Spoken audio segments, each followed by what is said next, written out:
नई हर के हरदी ससुरा के सिनुरा मामा हर से ढोलावा बजलया बोगे। नई हर के हरदी ससुरा के सिनुरा मामा हर से ढोलावा बजलया बोगे।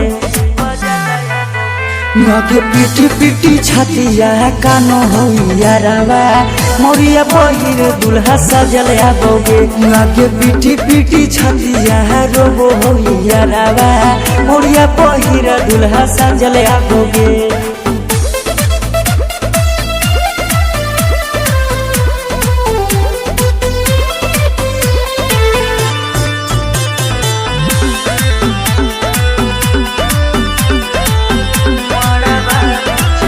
मड़वा बिच बैठी गे सोनामा लोटवा हथवा धर के।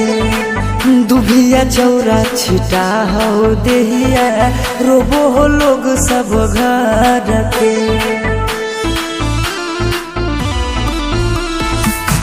मड़वा बिच बैठी गे सोनामा लोटवा हथवा धर के। दुभिया चौरा छिटा हो देहिया रोबो हो लोग सब घर के। पियर सरिया भरल हो दुआरिया बजावा नममा धरलया बोगे। नगे पीटी पीटी छतिया कानो होइया रावा मोरिया पहिर दुल्हा सजलया बोगे। नगे पीटी पीटी छतिया रोबो होइया रावा मोरिया पहिर दुल्हा सजलया बोगे।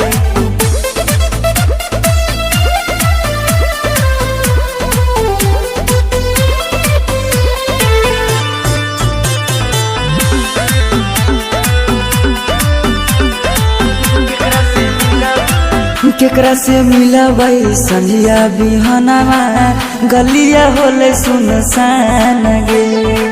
हमरा रोबा के असरा धरा के जैते हो जमी अनजान गे।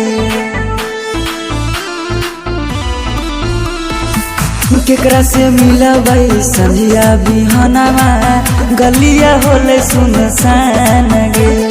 हमरा रोबा के असरा धरा के जैते हो जमी अनजान गे।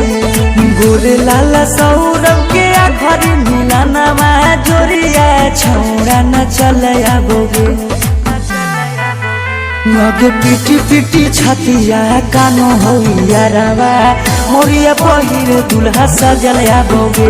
नगे पीटी पीटी छतिया रोबो होइया रावा मोरिया पहिर दुल्हा सजलया बोगे।